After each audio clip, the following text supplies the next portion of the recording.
Support Democracy Docket's work to bring you vital voting rights and democracy news by becoming a premium member for $10 a month today. You can support Democracy Docket and get exclusive access to content from me and the entire team. Sign up above or in the link below. Welcome to Democracy Docket's DNC Chair Candidate Series. Wisconsin Democratic Party Chair Ben Wikler is here to tell you about his plans for the Democratic National Committee. I'm Mark Elias. Let's get started. Welcome, Ben Wikler, to Democracy Docket. Thank you so much, Mark. It's great to be with you, and thanks for the work of everyone at Democracy Docket and the fight for democracy. Yeah, well, thank you, and thank you for being on again. I know we talked last year before the election about the really important and great work you're doing in Wisconsin, and here we are now after the election. So let me jump in with the question that I think is on so many people's minds. This was a difficult election. It didn't turn out the way we wanted, at least at the national level. I should note that Tammy Baldwin did win re-election in Wisconsin, which is a bright spot. But overall, we lost control of the Senate. We didn't win the presidency, and the House got a little better. And that's shouldn't be overlooked. But we didn't retake the House. So I'm sure everyone has asked you. So I'm going to join the chorus. What do you think happened in 2024? Like, what happened? What went wrong? What should we take away from all of this? This is the essential question, and I will note we don't have all the voter file data, so there's some answers we don't have yet, but we can see one thing really clearly, which is that this is the first election in my lifetime where Democrats lost the majority of people earning under $50,000 a year. And if you pull back the lens, you see that the ruling party in every country in the world, every developed democracy in the world that's had an election this year, the party in power, left, right, and center, lost vote share. The United States was not unusual in that. And the clue about what happened is that for people who don't have giant stock market portfolios that were gaining in value as the stock market shot up, it was cold comfort to say that the economy was booming. The more you say that inflation hurt you, the more likely you were to vote for change, for some other party to take charge. And we can see also that the people who heard the least from the campaign were the people who moved the most. For people who say they pay attention to political news all the time, Harris won by 8 points. For people who say they never pay attention to political news, Harris lost by 16 points in exit polling. And that aligns with what we see at the ward level and county level across the country, that we lost ground across geography. We lost ground across race and ethnicity.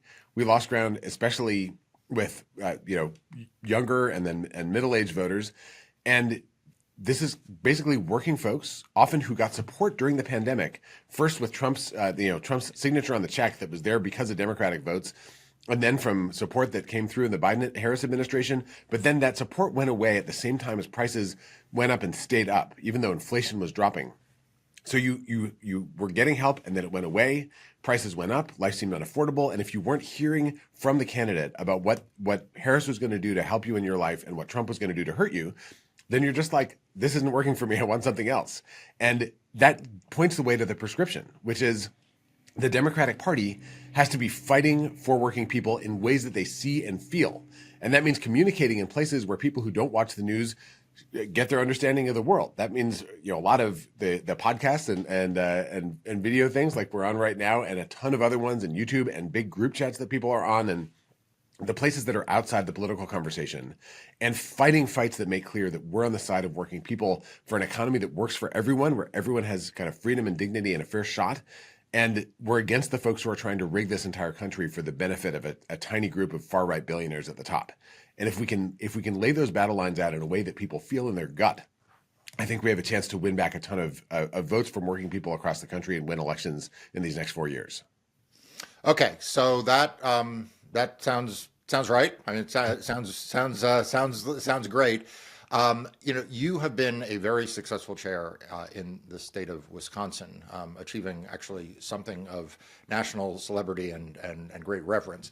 So given the hole that we have dug ourselves into as Democrats, and given that, Trump is now in power, why the hell do you want to be the DNC chair? Like why do you want to be DNC chair? I mean, I like running into fires, and I think the country now has a fire. We have a moment of really extraordinary threat that for people paying close attention, you can, our hair is standing on end. For people that aren't, right now, Trump is more popular than he's ever been. And I think what's about to happen is that he's going to do a series of disastrous things to try to rip almost everyone off to help the people who can afford the $1 million Mar-a-Lago memberships.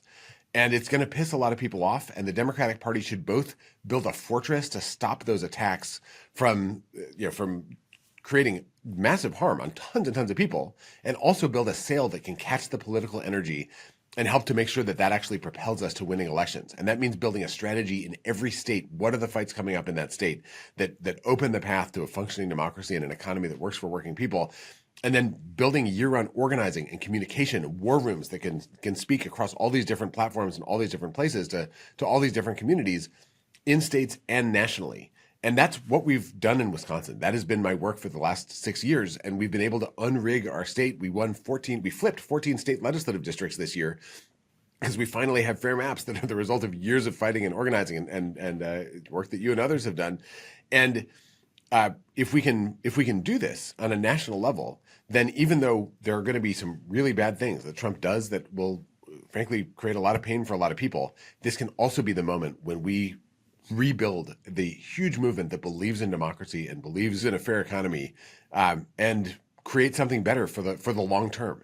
These moments of crisis are also the biggest moments of opportunity. And I'm running because I've been exactly in the version of this fight in my state that I love so much, that's so evenly divided. And I think that kind of intensity and focus to unite the party, fight the fights up and down the ballot, and then win elections that allow us to deliver for working people, that we have the chance to do that everywhere in this country in these next 4 years. Yeah, and look, I think you touched on something that actually is, for me, very front of mind for kind of what the Democratic Party does. There seems to be right now uncertainty, not necessarily at the DNC, not necessarily in the state party world, but in the more general world, there seems to be uncertainty about what Democrats should do with respect to Trump. And it's no secret I come from a more oppositional approach, but I understand there is a range of views about this. So I'm curious, from the DNC standpoint, right? If you were the DNC chair, how do you think the Democratic Party, understanding that you're going to have members of Congress that are going to need to do what they need to do for their districts, and I applaud them and say they should do that. But what do you think what would be your approach as DNC chair to sort of how you treat a Trump presidency or a Donald Trump as president? I think that there are going to be moments that come in these next years, and they're probably going to come very quickly, that will define who Trump is for and what Trump is about and who Democrats are for based on the way that we fight and the way that we show up in those moments. And that in those fights, drawing a crystal clear contrast where we are fighting for core beliefs and values in an economy for everyone, and Trump is trying to serve his own agenda, a tiny number of people at the top, that will change and build people's relationships with the Democratic Party and change how people think about those who are covering for Trump when he's doing things that are terrible. And I think back to some other fights in the past, it has been critical for Democrats to unite with a very clear kind of oppositional no answer to bad things, and then do that in a way that's grounded in what we're actually for. So think back to 2005. George W. Bush tried to privatize Social Security. And there were some, there's some like, oh, well, maybe we should kind of half privatize it. And actually, no, Democrats believe in Social Security. We want to expand Social Security. We want to support folks being able to retire with dignity. We don't want elder people to be falling into poverty. We don't think Social Security should be ransacked for private gain. And then the financial crisis hit in 2008. And thank God we hadn't put Social Security into the stock market at that moment. It could have threatened one of the only lifelines that people had in the moment of economic catastrophe and collapse. And Democrats united around that fight, made it absolutely clear, and then won in a massive way in 2006 and 2008. 2017, Trump came in and tried to repeal the Affordable Care Act and gut Medicaid, the biggest insurance program in this country that is critical for people with disabilities and complex medical needs and people of modest means and so many people. And we fought back against that. We didn't say, let's cut a bunch of healthcare for some people and meet you halfway. We said, no, we think that everyone should be able to see a doctor when they get sick. Everyone should be able to afford the care that they need. And we're going to keep working on that. We should get to a point where everyone has health coverage and no one goes bankrupt because they need to see a doctor. And so we said no to a terrible policy and fought back in a way that was grounded in every state and congressional district with people who were directly affected, on camera, talking to the Republican members of Congress about what they were doing was going to affect them. And we defeated that. We defeated the policy, and it became the defining issue for the 2018 midterm elections. And Republicans tried to sound like Democrats on pre-existing conditions. And those fights are going to come. There will be probably multiple of them. The fight against family separation is another example. The Families Belong Together movement with marches across the country and a totally clear line where Trump actually wound up backpedaling on this morally absolutely unacceptable policy that they were pushing.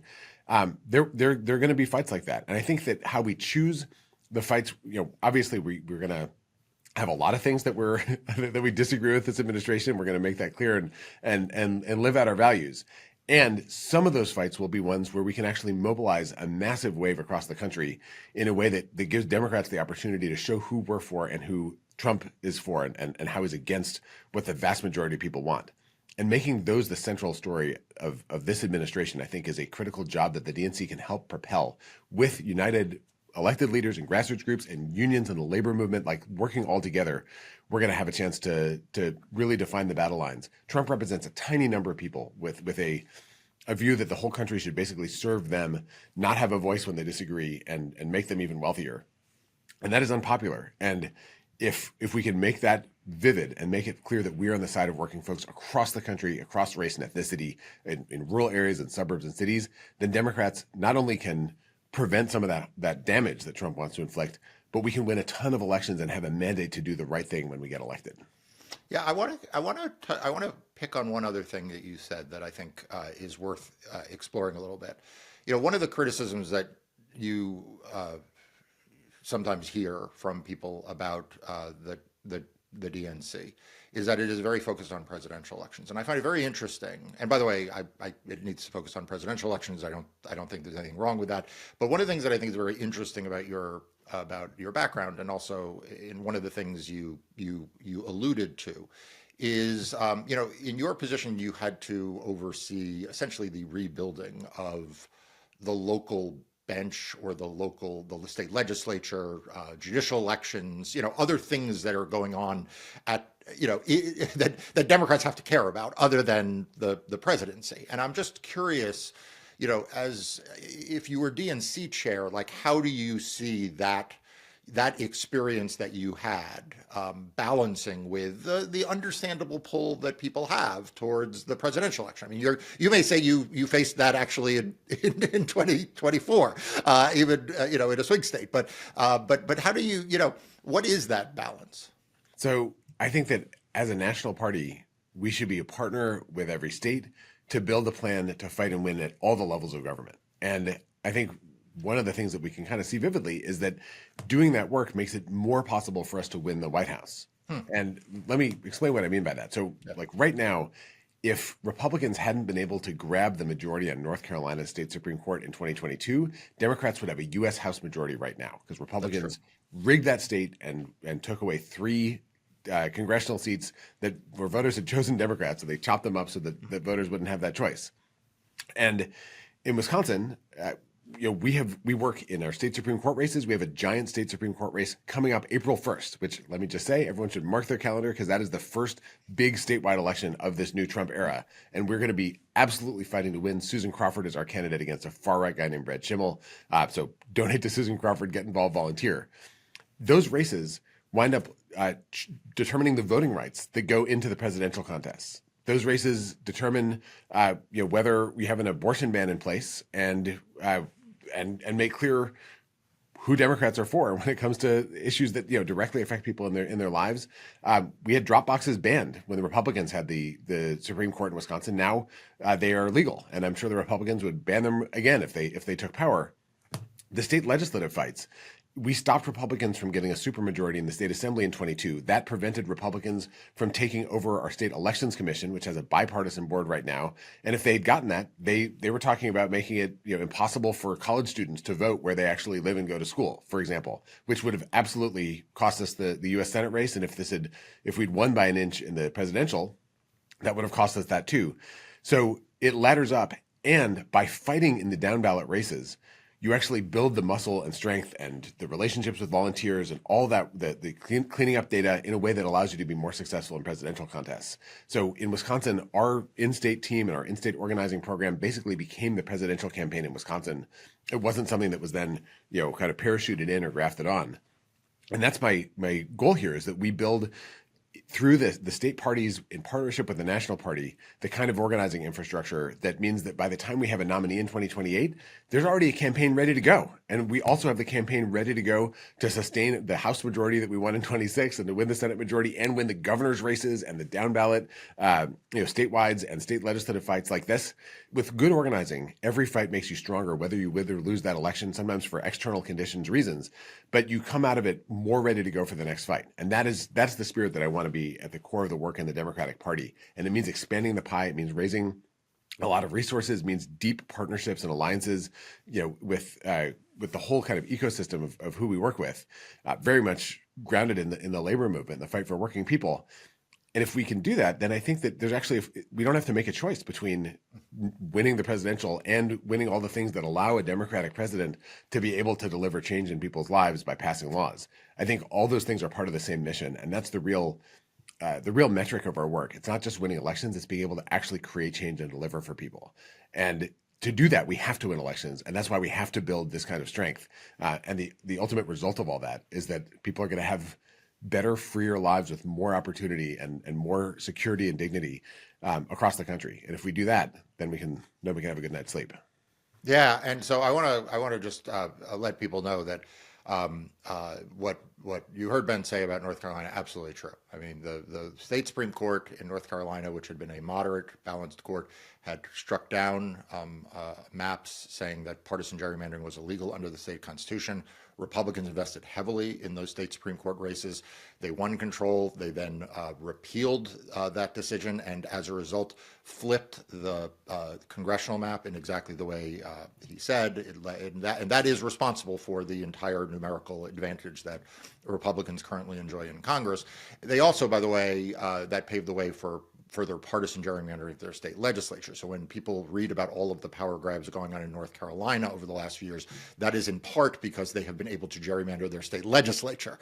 And as Ben said, the pattern in Wisconsin has actually been the other way. And in fact, Ben, it leads me to my next question, which is that you and I worked very closely together, and you were a great partner, and I hope I was, in the fight for democracy and around democracy issues in Wisconsin, including around undoing partisan gerrymandering. I'm proud my law firm actually brought the case that restored drop boxes in Wisconsin, and you've been, just a hero and a champion on those issues. And it's one of the things that our audience is most interested in, is these issues of voting rights and democracy. And, the truth is that the RNC invested heavily in this in the 2024 election. Like, Mike Whatley got the job over Ronna McDaniel in part because Donald Trump didn't think Ronna McDaniel was doing enough to suppress the vote, what they call their election integrity program.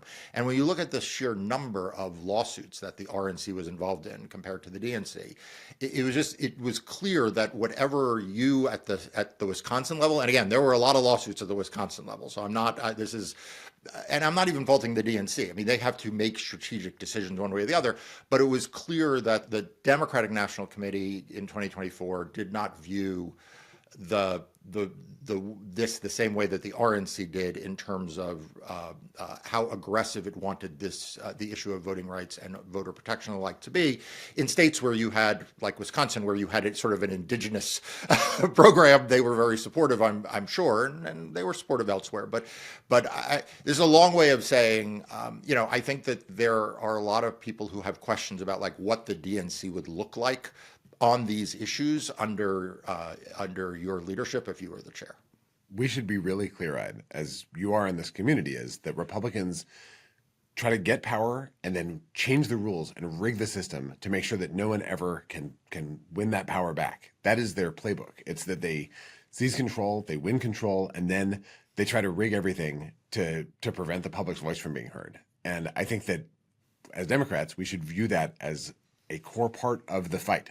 we're not trying to bend the rules to give our side an advantage. We're trying to make sure that everyone has a fair shot, and we're trying to fight back against Republicans who think that the public really should have no voice in our democracy, that this should just be a handful of very powerful people on the far right who decide everything for everyone.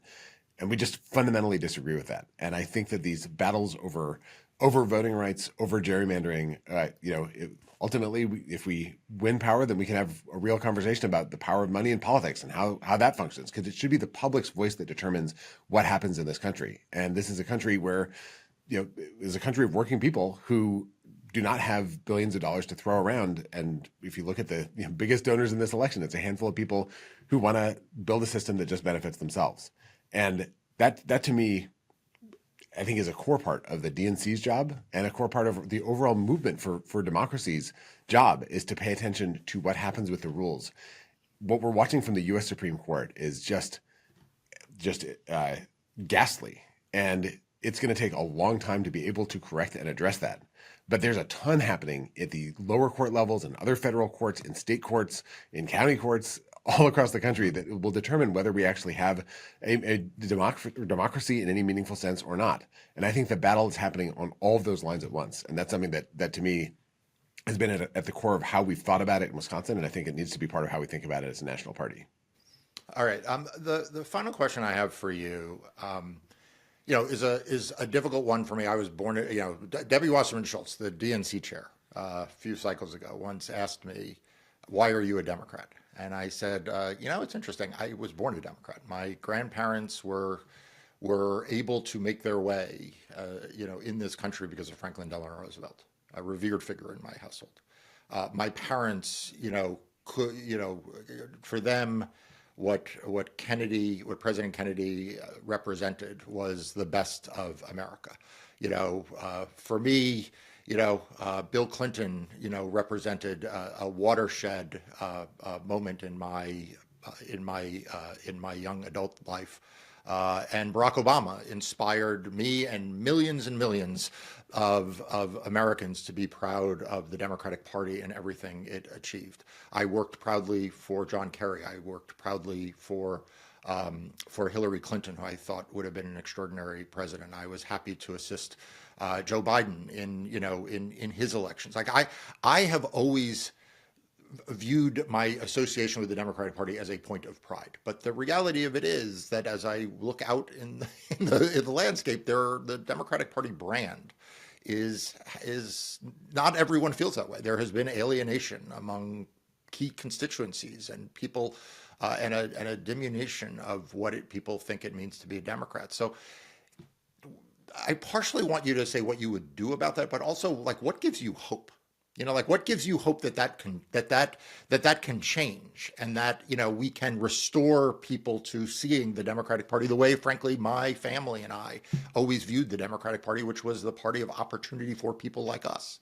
Yes, this is such a profound and central question. I'm glad this is where we land in our closing question in this conversation, because the thing that gives me hope is that is in fact who the Democratic Party is. That is the fight for working people, for opportunity for everyone, the belief that no matter what you look like or where you live, the language that your parents spoke, that everyone deserves freedom and dignity and respect and an opportunity to be themselves and lead the lives they want to lead, and to have a bulwark of economic security that means that you're not perpetually at the brink of everything falling apart. That core belief is still the animating core of this party.